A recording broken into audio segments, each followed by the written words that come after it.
Donc bienvenue, on va vous montrer avec cette petite vidéo comment faire un compte-rendu structuré d'IRM de la prostate. Pour commencer, vous devez vous connecter sur ce site internet dont l'adresse est la suivante: www.pcih.fr/portal. À partir de là, vous pouvez vous connecter avec vos identifiants. Bien entendu, il faut vous inscrire avant si vous ne l'avez pas fait. Et quand vous arrivez sur cette première page, vous avez dans les applications ayant attrait à l'interprétation, et celle dont nous allons parler à l'instant est celle du compte-rendu structuré d'IRM. Quand vous cliquez sur cette icône, vous arrivez sur cette page. Cette page comporte deux parties, la partie gauche qui est un formulaire, et la partie droite qui reste plus ou moins affichée à l'écran, qui est un schéma standardisé. Première chose à comprendre, c'est que vous allez pouvoir changer de schéma avec ce menu schéma. Utiliser soit le schéma ESUR version 1, qui est celui-là, soit le même schéma avec une résection transurétrale de prostate, soit le schéma ESUR version 2. Pour cette démonstration, j'utiliserai le schéma version 1. La partie gauche de l'écran vous permet de remplir les informations du patient. On va aller très vite. Premièrement, vous pouvez choisir d'inscrire un PSA pour le patient. Ensuite, vous pouvez aller sur la partie IRM et donner les mesures que vous avez faites sur les images. Vous constatez qu'elles apparaissent directement dans la partie droite de l'image avec le schéma. Et comme j'ai saisi le PSA du patient, la densité du PSA est automatiquement calculée. Vous voyez ici qu'il est possible de passer du formulaire en mode édition à un mode auto compte-rendu. Quand je clique dessus, vous voyez qu'un compte-rendu type s'est créé avec les données qu'on a saisies, notamment le PSA, le volume de la glande et la densité du PSA. Maintenant, vous allez voir que si on ajoute une lésion sur le schéma, comme ici en cliquant sur le bouton « Ajouter lésion », on peut la déplacer avec la souris, lui donner un score. Ici, on va mettre un PI-RADS 4, une taille de 10 mm. En jouant sur les coins de la lésion, on est capable de l'agrandir. Et on peut également, avec ce petit point d'ancrage, la tourner. Quand vous la déplacez vers l'extérieur, vous voyez qu'il y a des marqueurs rouges qui apparaissent ici, qui sont témoins de l'extension extraprostatique, ici en base postérieure gauche, left posterior base. Donc le système détecte automatiquement dans quel secteur vous mettez votre lésion et si vous avez déterminé des zones d'extension sur le schéma. Il est possible de donner un score Likert différent de votre score PI-RADS. Vous notez que quand vous avez sélectionné une extension extraprostatique sur le schéma, le formulaire vous indique ici en rouge qu'il faut lui donner un Likert. On peut également sélectionner l'aspect de la lésion qui n'est pas toujours un nodule. Ici, on va choisir le nodule tout de même. Supposons que la lésion est un peu plus étendue vers le bas de la prostate. On peut ajouter un objet qui est la continuité de la lésion. Et vous voyez ici que l'étiquette reste lésion 1.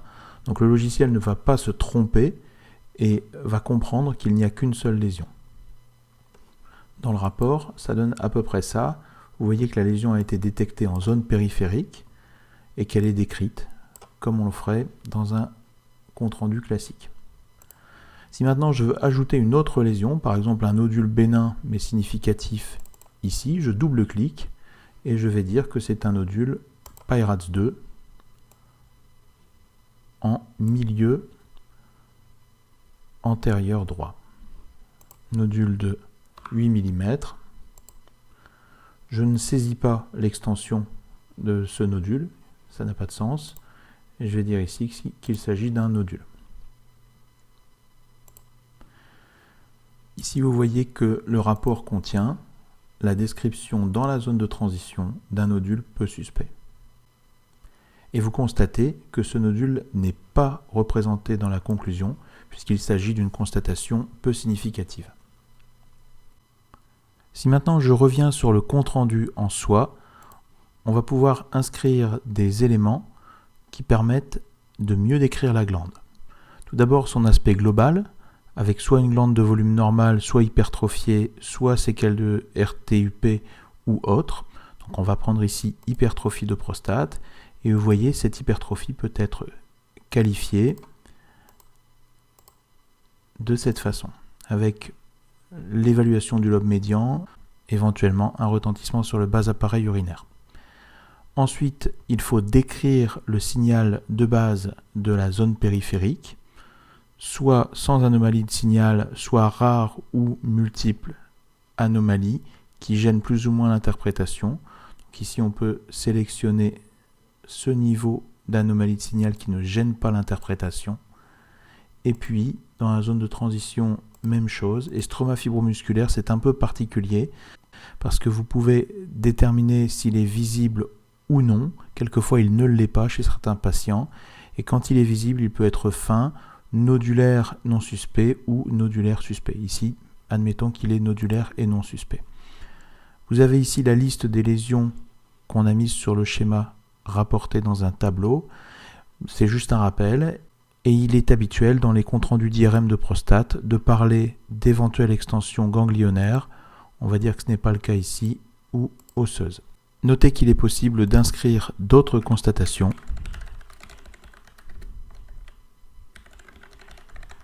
qui seront visibles dans votre compte rendu. Donc quand vous avez inscrit l'aspect de la glande, son volume et les constatations du reste de l'examen, vous voyez que le rapport commence à prendre forme et tout ce dont nous avons parlé est retrouvé dans le compte-rendu automatique. Ce qui concerne les lésions est écrit en premier, ce qui concerne l'aspect global de la glande, son hypertrophie éventuelle, est plutôt mis à la fin du compte-rendu.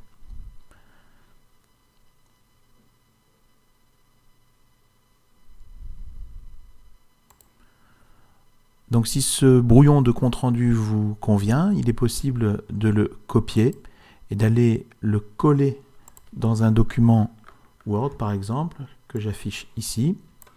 On peut faire coller et vous avez la possibilité également de copier ce schéma, soit en faisant un clic droit dans Chrome, soit en cliquant sur ce bouton « Copier le schéma dans le presse-papier ».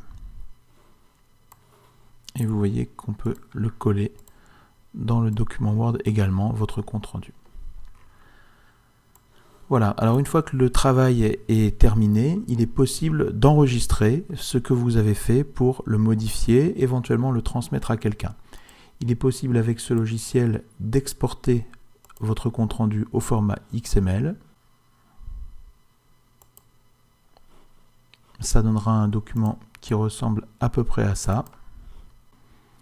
Donc voilà, vu comme ça, ce n'est pas très intéressant, mais ça vous permet de l'envoyer par exemple par email, et quelqu'un qui recevra votre compte rendu pourra, si ici je remets à zéro notre schéma, si je fais charger depuis un fichier local, pourra retrouver toutes les données que vous avez inscrites sur le schéma et l'utiliser de son côté. Il est possible également d'enregistrer votre schéma sur le serveur. Bien sûr, vous ne mettrez pas de nom de patient puisque c'est enregistré par l'intermédiaire d'Internet. Et vous pourrez très facilement récupérer un compte rendu, comme ici, quand le formulaire est remis à zéro, on fait compte rendu, chargé depuis le serveur, et on a la liste des comptes rendus enregistrés sur le serveur. Il suffit de double-cliquer sur celui-ci pour le télécharger, le réafficher et éventuellement le remodifier. Nous allons maintenant voir des fonctions qui sont un peu plus accessoires mais tout autant utiles. La première est de définir un compte-rendu par défaut avec des informations qui seront toujours les mêmes et qui vous feront gagner du temps. Donc le premier, ça va être votre établissement, que vous pouvez ici changer en inscrivant le vôtre.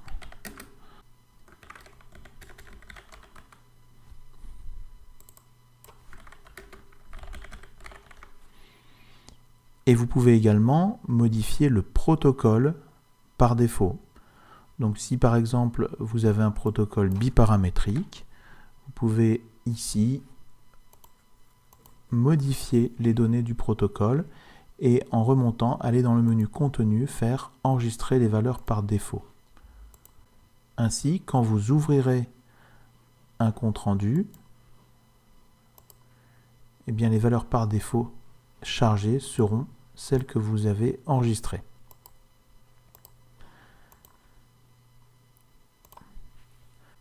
Une autre fonction est la possibilité d'avoir une indication d'examen un peu plus détaillée que le simple PSA. Je vais donc recharger le compte-rendu de tout à l'heure où vous vous rappelez qu'on avait juste indiqué un PSA à 8, mais quand vous revenez dans les détails du patient, vous voyez qu'on peut ajouter un PSA fait il y a 6 mois. On peut ajouter un tas d'autres éléments, comme la notion d'IRM antérieure, de biopsie, de traitement.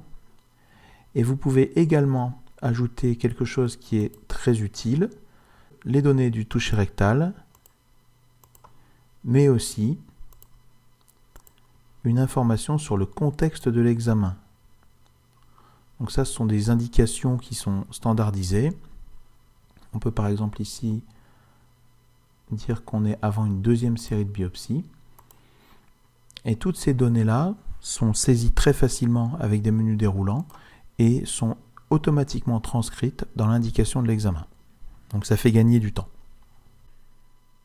Et puis on va finir sur des raccourcis clavier qui sont assez pratiques quand vous êtes dans l'édition du schéma. Quand vous avez une lésion qui est sélectionnée, si vous tapez sur la touche plus de votre clavier, vous pouvez augmenter de volume l'objet sélectionné. Si vous appuyez sur la touche moins, fonction inverse. Autre chose que vous pouvez utiliser, les flèches du pavé numérique qui vous permettent de déplacer la lésion assez précisément. D'autres raccourcis clavier existent. Par exemple, quand vous avez une lésion qui est sélectionnée, évidemment la touche supprimer fonctionne. Elle va supprimer l'objet qui est sélectionné. Et si jamais vous cliquez sur une lésion et que vous voulez ajouter un objet supplémentaire, il suffit d'appuyer sur la touche Entrée et un objet supplémentaire sera créé qui vous permet d'étendre la lésion à un autre secteur qui n'est pas au même niveau de coupe. Voilà, cette présentation est terminée. J'espère qu'elle vous sera utile. Je vous remercie.